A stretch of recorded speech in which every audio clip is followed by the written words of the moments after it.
ఇక్కడ స్టూడెంట్స్ యొక్క తల్లిదండ్రులకు, మీడియా మిత్రులకు, వేదికను చెప్పేసి మీ అందరికీ కూడా నా హృదయపూర్వక నమస్కారం. ముఖ్యంగా first of all I am congratulating all the children, all the girls for getting good announcement for your food right. Congratulations everybody, congratulations. ఎందుకంటే ఇది ఇప్పుడే చేయాల్సిన పని. ఇక్కడ ఉన్న అందరూ కూడా తెలుసు మెస్ ఛార్జెస్ పెంచాలి, ప్రస్తుతం ఉన్న మెస్ ఛార్జెస్ సరిపోవడం లేదని చెప్పి ఎన్నో ఏళ్ళ నుంచి అడుగుతున్నారు. ఎప్పటికో పాత డిమాండ్, ఇది పెండింగ్ ఇష్యూ. అట్లీస్ట్ గవర్నమెంట్ ఇప్పుడు కనీసం మాలాంటి వాళ్ళము స్కూళ్ళలో తిరిగిన తర్వాత పోయి ప్రభుత్వం దృష్టికి తీసుకుపోయినాం. ముఖ్యమంత్రి గారి దృష్టికి, బట్టి విక్రమార్క అధికారుల దృష్టికి తీసుకెళ్ళి చాలా క్వాలిటీ చాలా తక్కువ ఉంది.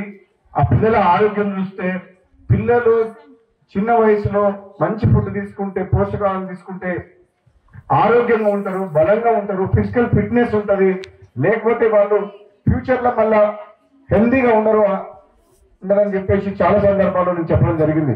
మీ ఇక్కడికి వచ్చిన స్వయంగా కూడా పోయినసారి మీ దగ్గర ధైర్యంగా మీటింగ్ పెట్టినప్పుడు ఒక అమ్మాయి, చిన్న అమ్మాయి వచ్చి చెప్పింది, అస్సలు బాగోదు సార్ నోట్లో పెట్టినట్టు. ఏంటది?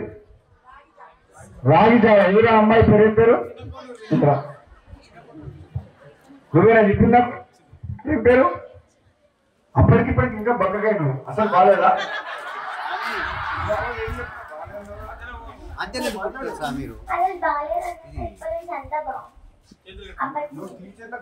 మాట్లాడబోతున్నావు అని చెప్తున్నావు. ఆ రోజు నాకు చెప్పిన తర్వాత రాగిజావ నువ్వు అంతకుముందు నువ్వు ముట్టుకునేటట్టు వేస్తారు, ఘోరంగా ఉంటుందని చెప్పినావు. అది ఇప్పుడు మంచిగా ఉందా, మారిందా? అట్లే ఉంది. నిజంగా కంగ్రాచులేషన్స్. నిజంగా మారితే నువ్వు వెయిట్ ఫుడ్ కావాలి, లావు కావాలి, కానీ మన బతకేమో. ఆడ వచ్చినప్పుడు కొంచెం లావు కాబట్టి కూడా బతకేమో అవుతున్నావు. అయిపోయినావు 6 నెలలనే అయిపోయినావా? ఏ క్లాసు? 7th class. ఇంకా అయిపోయినా నువ్వు మామూలుగా అయితే. మీ అన్ని ఎప్పుడు ఇచ్చారు? రితిక, కంగ్రాచులేషన్స్, మంచిగా చదువుకో. మీ అనేది ఏంటంటే గర్ల్స్ అందరికి కూడా ఏం చెప్తున్నా అంటే, ఒక్కటి మనందరం గుర్తుపెట్టుకోవాల్సింది, మనం ఆరోగ్యంగా ఉన్నప్పుడే మన భవిష్యత్తు, మన చదువు, మన తల్లిదండ్రులు, సొసైటీలా అన్ని అభివృద్ధి చెందుతూ అన్ని రకాలుగా ముందుకు పోవచ్చు. వాళ్ళు తీసుకున్న పోషక ఆహారం ఏదైతే ఉంటుందో చాలా ఇంపార్టెంట్. వాళ్ళ మెంటల్ ఫిట్నెస్ కూడా ఫిజికల్ ఫిట్నెస్ తో సంబంధం ఉంటుంది. కాబట్టి ప్రతిరోజు మీరు ప్రిన్సిపల్ గారు మళ్ళీ చెప్తున్నారు, తప్పకుండా రాబోయే రోజుల్లో మీరు ఫుడ్ మీద ఎక్కువ కాన్సన్ట్రేట్ చేయండి. ఫుడ్ మీద ఏమంటే, నేను మన మునుగోడులో ఒక హాస్టల్ పోయినా, ఆ గిన్నెలు పాత అంటే 1 రోజులో కాంట్రాక్ట్ ఇస్తారట. పెద్ద పెద్ద గిన్నెలు, మా అంత కాటుపోయింది అన్నం. నేను కరెక్ట్ మీల్స్ టైం పోయేసరికి అన్నం గిన్నె చూస్తే కాటుపోయిన వాసన.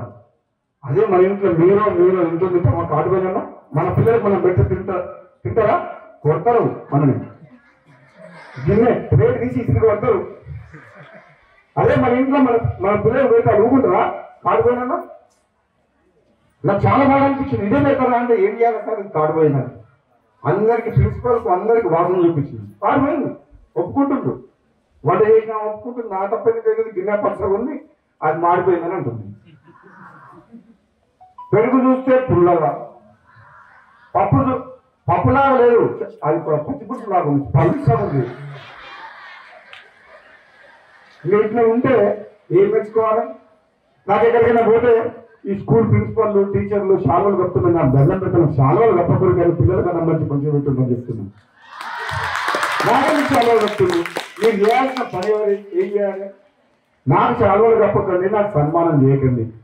మీరే మీకు శాలువలు కప్పి సన్మానం చేస్తా, ఆ పిల్లలు మంచుకున్న రోజు ఆ పిల్లలకు మంచి భోజనం పెట్టండి అని చెప్తున్నాను. మీ ప్రిన్సిపల్ గారికి శాలువ కప్పాలి, నేను కప్పాలన్నా వద్దా? మళ్ళీ కొన్ని రోజుల తర్వాత వచ్చి మళ్ళా మీ అందరూ ఫుడ్ బాగుంటే మేము ముఖాలు చూస్తే తెలిసిపోతుంది. మేము చూస్తే నాకు అర్థమైపోతుంది మంచిగా తింటుందా లేదా అని. చూసి చెప్పగలుగుతారు ప్రిన్సిపల్ గారు, ఏదైతే చెప్పగలుగుతారు. తప్పకుండా ప్రిన్సిపల్ గారు మంచి కష్టపడుతున్నారు. ఇంకా చేయాల్సింది చాలా ఉంది.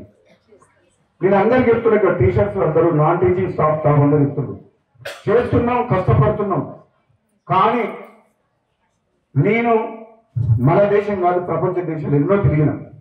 ఎడ్యుకేషన్ ఎట్లుండాలి, పిల్లలు ఎట్లుండాలి, స్కూల్స్ ఎట్లుండాలి, చదువు ఎట్లా చెప్పాలి, వాళ్ళని ఏ విధంగా తీర్చిదిద్దాలి, చదువుతో పాటు ఆటల పోటీలు ఎట్లుండాలి, వాళ్ళ సంస్కారం ఎట్లా నేర్పియాలి, సమాజం పట్ల అవగాహన ఎట్లా కల్పించాలి, ఇవన్నీ చాలా విషయాలు మనము వాళ్ళని అన్ని ఆర్టిస్ట్ ఒకరి కొందరికి కొన్ని ఉంటాయి, టాలెంట్ ఉంటుంది. ఆ టాలెంట్ ఎట్లా సర్చ్ చేయాలి, వాళ్ళని ఎట్లా ఎంకరేజ్ చేయాలి, ఒక్కొక్కరిని వాళ్ళ పిల్లల్ని దృష్టిలో పెట్టుకోమని చెప్పి మీరు తప్పకుండా ఇంకా చేయాల్సిన పని ఉంది.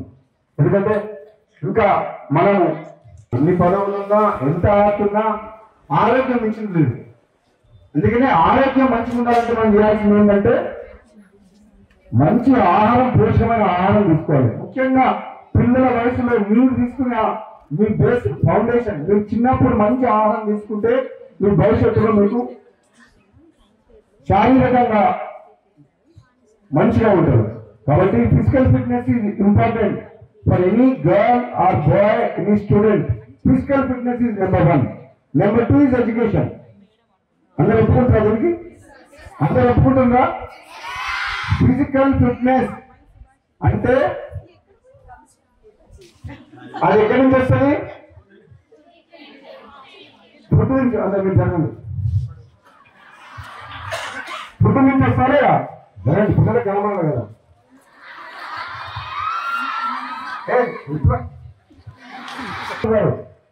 మీకు తెలుసు, ఈ గవర్నమెంట్ అఫీషియల్ ప్రోగ్రామ్ ఇది. పిల్లలందరినీ కూడా మన పిల్లల్ని మన ఇంట్లో ఎట్లా చూసుకుంటున్నామో మీరు ఎట్లా చూసుకోవాలి. ఇక్కడ ఉన్న స్టాఫ్ మొత్తం అట్లా చూసుకోవాల్సిన బాధ్యత మీ మీద ఉంది. ఎందుకంటే ఎంతో నమ్మకంతో వాళ్ళ తల్లిదండ్రులు ఎంతో వాళ్ళ పేదలు చదువుల కోసం అని చెప్పి, వాళ్ళ పిల్లల భవిష్యత్తు కోసం అని చెప్పి వాళ్ళ కన్న పిల్లల్ని వదిలిపెట్టి వాళ్ళ ప్రేమకు దూరం అవుతారు. ఎందుకంటే చిన్నప్పుడు తల్లిదండ్రులు కలిసి ఉంటే ప్రేమ, వాళ్ళ ఆహారంతో పాటు అన్నిటితో పాటు ప్రేమ అందరూ చేస్తారు తల్లిదండ్రులు. మరిన్ని వీడియోస్ కోసం ఛానల్ ని సబ్స్క్రైబ్ చేయండి. లేటెస్ట్ అప్డేట్స్ కోసం వాట్సాప్ ఛానల్ ని ఫాలో అవ్వండి. ఆ లింక్ డిస్క్రిప్షన్ లో ఉంది.